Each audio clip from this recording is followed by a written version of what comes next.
Hey you guys, it's a great day for a walk through my shade garden.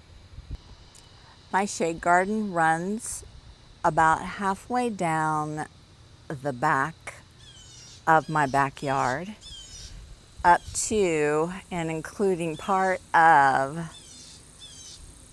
the potted treehouse. So let's get started down on the other end and we'll end in the potted treehouse.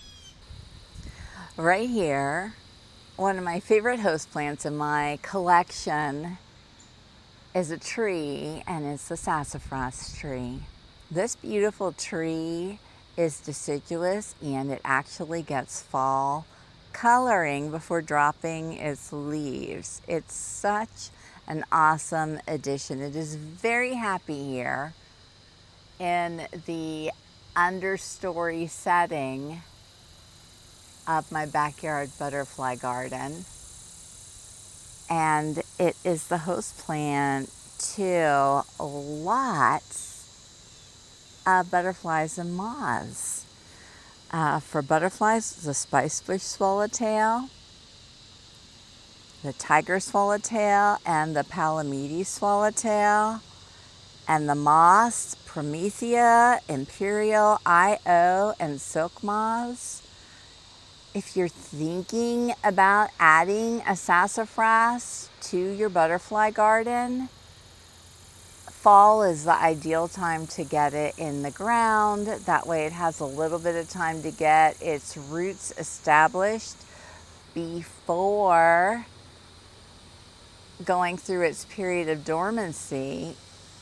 And then in the spring it comes back raring to go and ready to be a participant in your butterfly garden. It's a fabulous, fabulous tree to have. And down below it, we have some white tropical sage that's come up on its own, and some narrowleaf ironweed that was intentionally planted. We're actually going to add some more that I grew from seed to this area. And right beside my sassafras, I have a false indigo. This plant gets the most beautiful and unusual flowers on it. They're like little spikes, and they're fuzzy, and they're purple with a yellowish gold. Up close, they're incredible. This is also a host plant to the silver spotted skipper, the southern dogface, and the gray hair streak. Another fabulous addition. My recommendation for this is to regularly trim it, and then that will help it to fill out and become more fringy instead of just straight up spikes going up. Every time you trim it, it will split off and get fuller. And then back behind we have some cast iron plant. This is not native. This is something that we put in before we started turning everything into a butterfly garden. And my husband's actually in the process of digging some of it out. The issue with that, so you can see there's a little part there, is that those little bees that love to sting, those little tiny ones, love to live in there. And so he'll dig until he stirs up a nest, and then he has to stop. But we're slowly taking out some of this to replace it with more butterfly friendly native plants, but it's going to be a bit of a process. Oh, there's one of those little bees right there on the sassafras. So we're going to walk back through here, and I'm not going to get stung by that little bee. It's just going to stay there.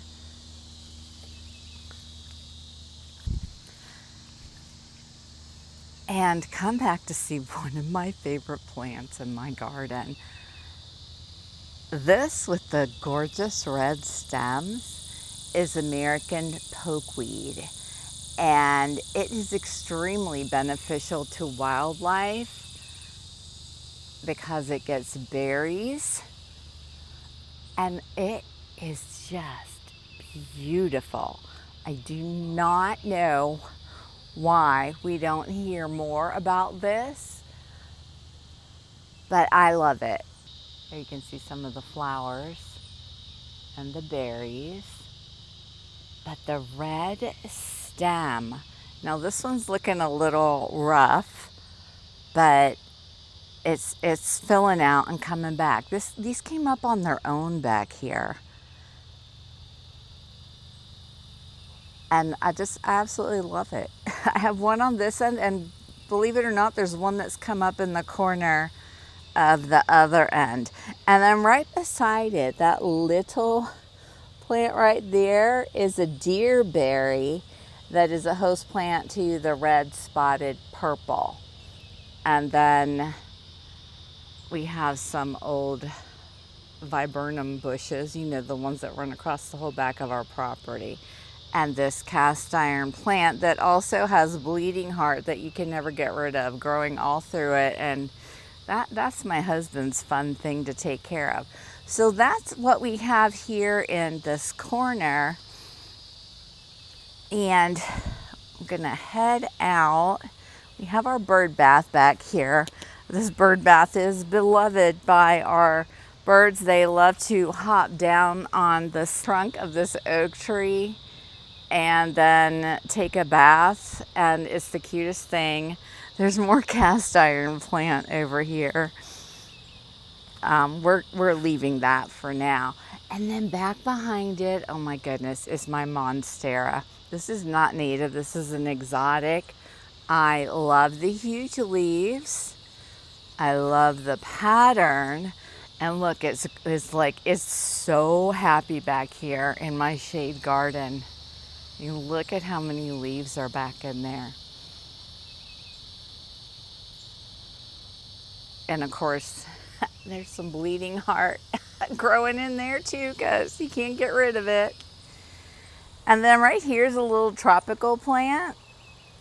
Oh gosh, it's a cordy something fruticosa. It's like a house plant, tropical plant, but it got planted out here. And honestly, I love that pop of color. I mean, it's gorgeous. Look at it right here by my monstera. This is our little exotic section of the garden. I mean, look at the leaf color. Look at this one here. It's so pretty. And then beside it, I have a variegated hibiscus. I love the leaves with a little touch of white on them. It's a very mature hibiscus. And right now it's not flowering, but it has pretty red and white blooms.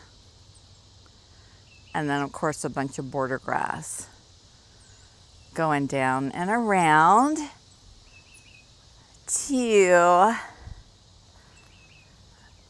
this section of my shade garden. Now we're kind of on the back side. You can see the monstera still back there. Right down there is a wild coffee that's native. And then beside it, I have a bunch of Rouge plants in here, and I love them. These are the prettiest plants. I think everybody should have a bunch of them. They love shade. They make a great lower below trees, below tall hedges, shrubby layer. I mean, look at the coloring of the flowers. Little red berries. And then the little white flowers. These are gorgeous plants. I love them. I love them. I love them. And they're all growing all throughout this little section of the shade garden. And then right here between my variegated hibiscus and my monstera is my spice bush plant. This is a host plant to the spice bush swallowtail. I come out here and check this regularly. I have not found any eggs on it recently though, but I check. And then In the middle of the Rouge coming up, you can see the stem back there. This is a wild black cherry tree. And it's doing really well back here. You know, when you read about them, they say they like sun, but honestly, my wild black cherries that are in understory shade are doing so much better than the one that we have planted out in full sun. So this is a host to a lot of things, but my purpose for it is for the eastern tiger swallowtails, which I've seen very few of in my garden this year. I don't know why, but hopefully that's going to change. Look at here, it looks like there's been some serious munching going on. Look at this stem here. Who is eating that? Might have to come out and give a little closer look. It could be anything.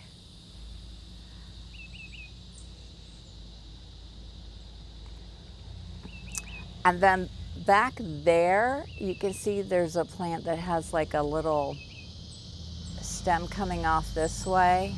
It also has some passiflora incense growing on it. That's a that's a snowberry. And it's a host of the snowberry clearwing moss, which is like one of those hummingbird moths with the clear wings.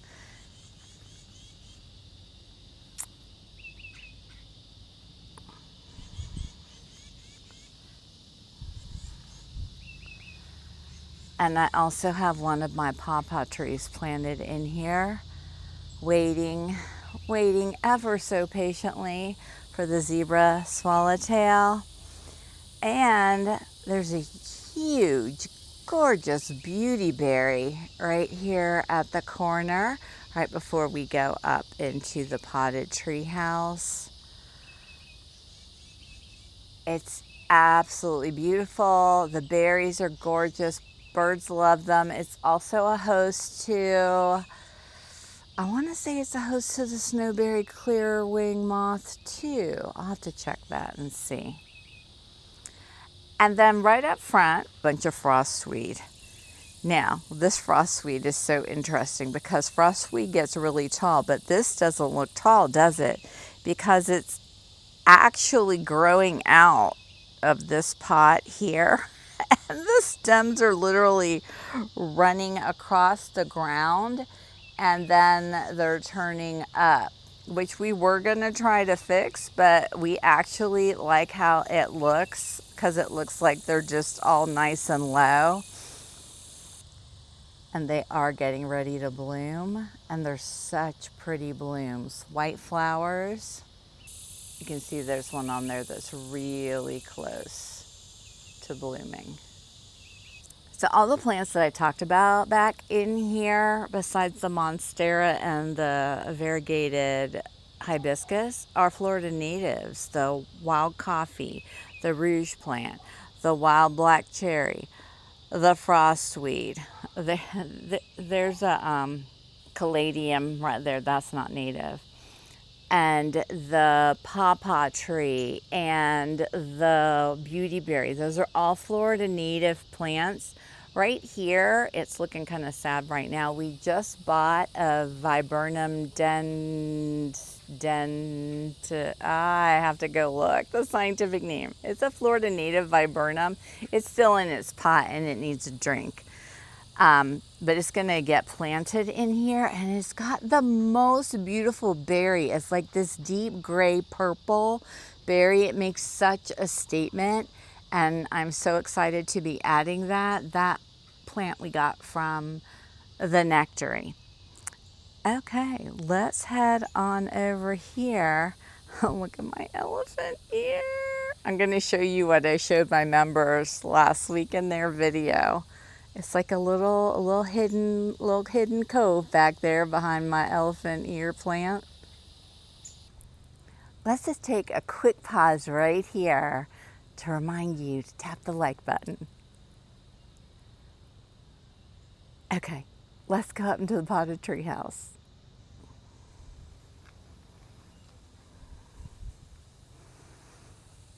Before we go up the steps, I'm going to turn and pause and show you behind the scenes of my elephant ear. Look at this. It's like a little roof and just like a little screen. I love it. Look how pretty they are from the underside with a little bit of light shining through. And look at the base of it. I feel like this is like a little rainforest back here. I don't know, are elephant ears from rainforest? They certainly feel tropical in nature to me. You can see there's a new leaf coming up right there. Oh my gosh, I love this thing. Okay. So at the top of the stairs, I have a few pots that I dragged over because I want to get these actually planted or moved out into another location. This is another spice bush, and we're actually going to add it in where we're taking out some of that cast iron plant. So I'll have 2 of them in the ground, and it's just sitting here waiting for that to happen. And this is a wild black cherry tree. You hear the bugs? They just turned on just for you. This is a wild black cherry tree, and I pulled it over here because it wasn't happy where it was, and the maypop incense, no, passiflora incense was constantly growing over to it. So you can see it's all wrapped around the stem. So I just kind of pulled it over here to get it away from that. And then right here I have a big pot with some baby elephant ears. And this is another spice bush that we're also going to get into the ground over there. And beside it is a tiny wafer ash tree. So adorable. This is a host to the giant swallowtails. And it's just a pretty little tree. I have another one. It's actually just down there underneath. You can see the stems of it coming up right there. See the bright green? That's the one that's in the ground. And then I have a bunch of potted swamp milkweed that I grew from seed. It's just sitting up here it's going to go through its first overwinter. This is like my test group. These are my test milkweeds. And to see if they will come back after they go through their period of dormancy. And then I have a couple of different pawpaws. I have a small flower pawpaw, and this one is, what pawpaw is this? This is the one, is this the reticulata? I don't remember which pawpaw this is, but this is another pawpaw, different from this one. You can see the leaves are different. And I have a bunch of giant milkweed in pots that I don't know what I'm going to do with, so they're just kind of sitting here because, you know, we're just trying to be all native with our milkweeds, but I don't know. So that just sits here. And then down low, I have a bunch more of my test swamp milkweeds. They're not looking too good, but again, we're testing, seeing how they're doing. And then behind me, I have another wild black cherry tree in a pot and 2 more pawpaws, three more pawpaws, because we're gonna get the zebra swallowtail caterpillar somehow, some way. This one here is not looking good, so I'm not sure what's up with it, but I'm keeping an eye on it. And then there's a smaller one right here. All pawpaws. And then I have a row of wild limes. which I think I want to get planted in the ground also. But right now they're sitting up here in pots, and another wild black cherry tree in the corner. So this is the potted tree house, and then of course, like along the back of it, tons of Passiflora incense.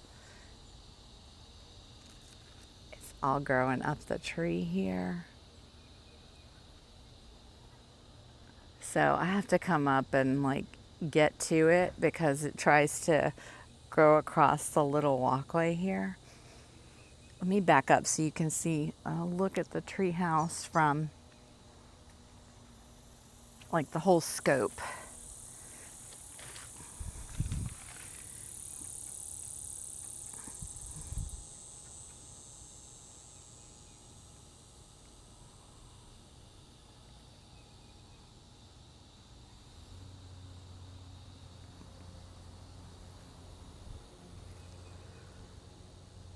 Yep, that's it. Then it looks out over my split leaf, which is huge. And then just out into the garden.